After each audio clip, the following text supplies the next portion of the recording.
us back from Yes. vacation. Welcome us back. Welcome to you and welcome to me. I missed you, Jessica. I missed you too, Aubrey. So guys, of course, you haven't had a vacation from us because we prepare in advance so you never have to miss a week of IELTS energy. But in real life, I was on vacation for 2 weeks, but And now I'm back. it sounds amazing. You went on a cruise. You Oh, drove man. down the coast. It sounds so It amazing. was incredible. You guys, this was the first cruise I've ever taken, and I am 100% on board with cruises now. I think it was the most Absolutely. fabulous, relaxing vacation I have ever had, honestly. Yes. Hashtag cruise life. I love a cruise. I've only For real. been on one. I need to go on so many because it's so fun. I love it. It's so fun, guys. Come back to our IELTS Energy YouTube channel. This is episode 1297, and share some comments about your cruise experiences. I would love Yes. to Where read have you those. cruised to? I want to know too, and recommend cruises for Yeah. us. I want to know the best cruises all over the world. Totally. All right, guys. So today is an awesome vocabulary episode for you. And we thought of this episode based on a really excellent student question from Mauro from Brazil. Oh, it's probably pronounced like Maru, I'm guessing. Anyway, Wow. Wow. Aubrey, Know how to pronounce it. can you read the question, please? Yes, I'm a big fan of yours, Aubrey, because he emailed this to me. So I'm a Oh, big fan of nice. yours, Jess, Michelle, and Lindsay. I think you're an awesome and funny teacher. Oh, Oh. well, thank you.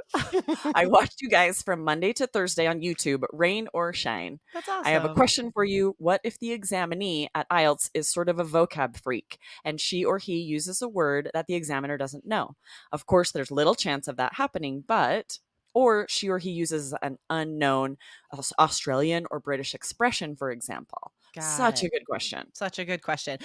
Yeah. So, Magu, you are correct. There would be little chance of you using a word that the examiner doesn't know. So, just to remind you guys who the examiners are, we are longtime teachers. We have master's degrees. We are like fully trained in the English language, like very educated people. I don't think you're going to use a word that we don't know. As far as like, fancy words, we're thinking like academic words, like, oh gosh, I don't know if you could hear that, but there's a loud motorcycle outside. Oh, it sounded like a plane. But like loquacious, for example, I love this word. It means very talkative.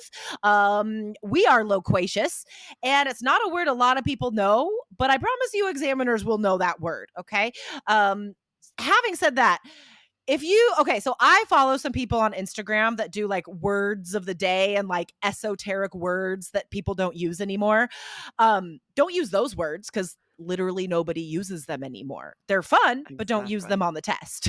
Right. The problem is if you use one like that, I have an example. We looked up a word like that neither of us know. It's in the dictionary. Sure, it's perspicacious. It's an adjective that means to have a very ready understanding of things, right? So you're able to quickly understand instructions and directions. You're perspicacious. Awesome. No one knows that word. No one has heard that word, unfortunately. I've heard it. Like I might have read it in a book or heard it somewhere, but I didn't know what it meant. And I consider myself like a well-read person. And Same. still I'm like, I recognize the word, but I don't know what it means.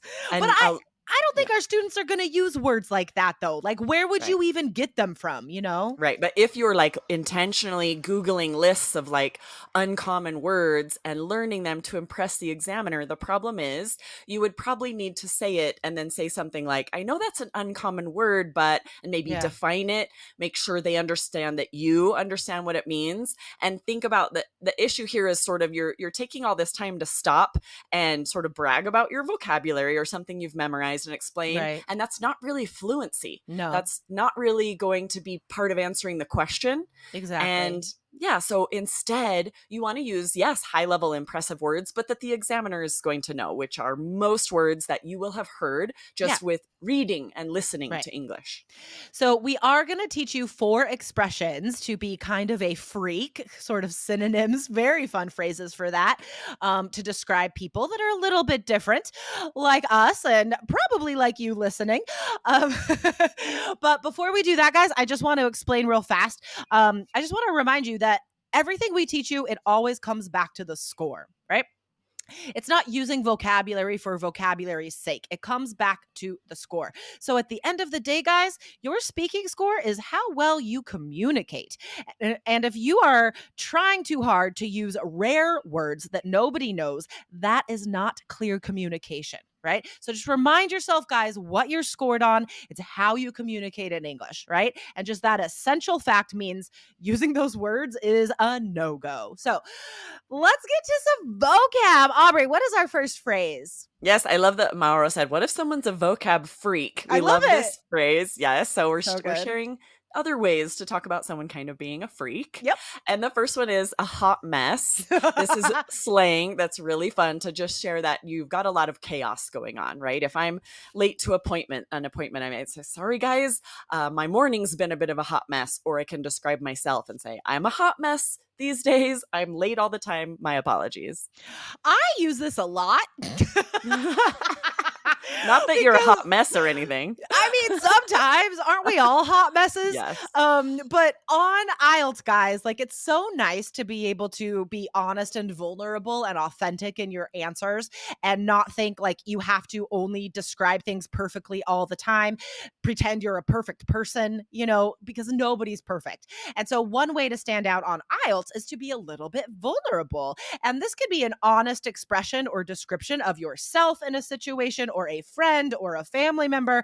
Um, Speaking part one, describing your family. I'm sure there is someone in your family who's a hot mess, but you love them anyway.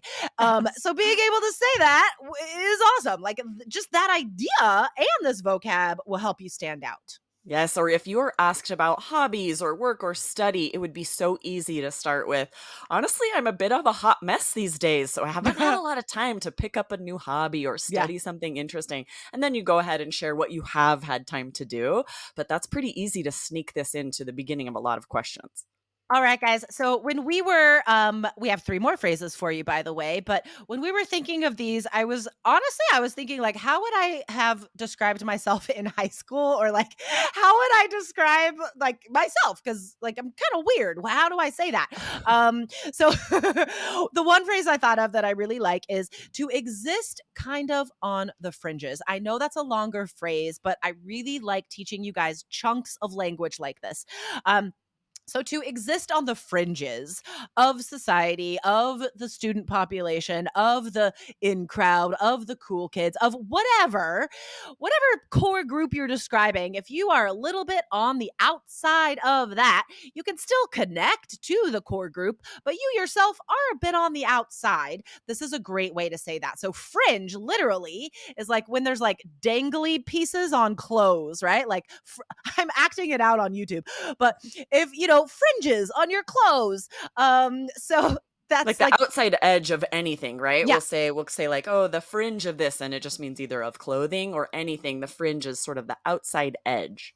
So like if I could put this into an IELTS answer, describe yourself in high school, or did you enjoy high school? Anything about high school, you could say like, well, to be honest, I existed kind of on the fringes of a lot of groups. So I had friends who were jocks and very smart people and drama kids, which is great because these days I have a bunch of connections to a lot of different kind of people. Nice. Oh, I like that sample answer. Well done.